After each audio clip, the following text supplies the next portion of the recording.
ఆంధ్రప్రదేశ్ రాజకీయాల్లో మరొక సంచలన పరిణామం చోటు చేసుకుంది. ఈ క్రమంలోనే వైసీపీ నేత, సినీ రచయిత పోసాన కృష్ణమురళి రాజకీయాలకు శాశ్వతంగా గుడ్ బై చెప్తున్నట్లుగా ప్రకటించారు. ఇక నుంచి పాలిటిక్స్ జోలికి వెళ్లబోనంటూ ఆయన వెల్లడించారు.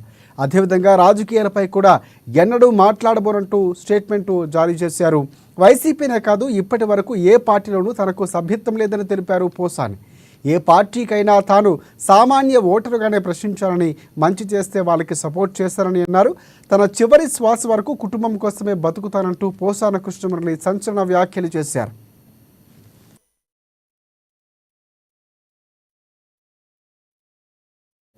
ఇక వైసీపీ మద్దతుదారుడైన పోసాన కృష్ణమురళిపై ఇటీవల ఏపీసీఐడి కేసు నమోదు చేసింది. ఆంధ్రప్రదేశ్ తెలుగు యువత ప్రతినిధి బండారు వంశీకృష్ణ ఇచ్చిన ఫిర్యాదు మేరకు ఏపీసీఐడి అధికారులు ఆయనపై పలు సెక్షన్ల కింద కేసు నమోదు చేశారు.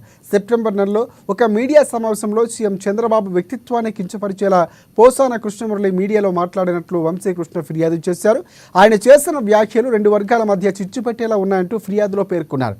ఇక ఆ ఫిర్యాదు ఆధారంగా పోసానపై 111, 196, 353, అలాగే 299, 336, అలాగే 4, 341, 61 బిఎస్ఎస్ సెక్షన్ల కింద ఏపీసీఐడి కేసు నమోదు చేసింది.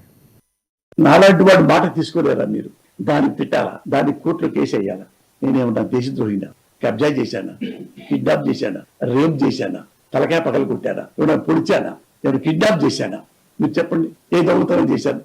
ఏమీ చేయకుండా నీతిగా బతికేవాడు నేను కూడా ఇంత బురద. I don't care. నిజంగా న్యాయస్థానం నేను నమ్ముతా, పోలీసులు నేను నమ్ముతా, రెస్పెక్ట్ ఇస్తా. ఇప్పుడు కాదు, ఎందుకు చెప్తున్నానంటే కాకా పట్టానికి కాదు. నా దగ్గర గన్మ్యాన్గా పోలీసులు ఉన్నారు, నలుగురు, ఎన్నో సంవత్సరాల నుంచి ఉన్నారు.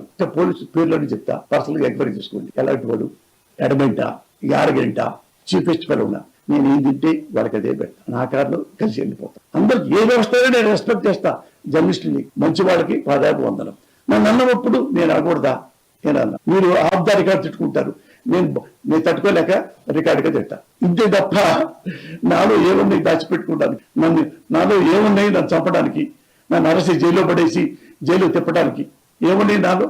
అంత దుర్మార్గం ఏముంది చెప్పండి? ఏ న్యాయమూర్తిని అడగండి, ఏ న్యాయవాదులు అడగండి, ఏ పోలీసులు అడగండి, డీజీపీలు అడగండి, ఎంక్వైరీ చేయమనండి. ఏమి తప్పులు చేశాను చెప్పండి? ఏ తప్పు చేయలేదు ఇంతవరకు. నా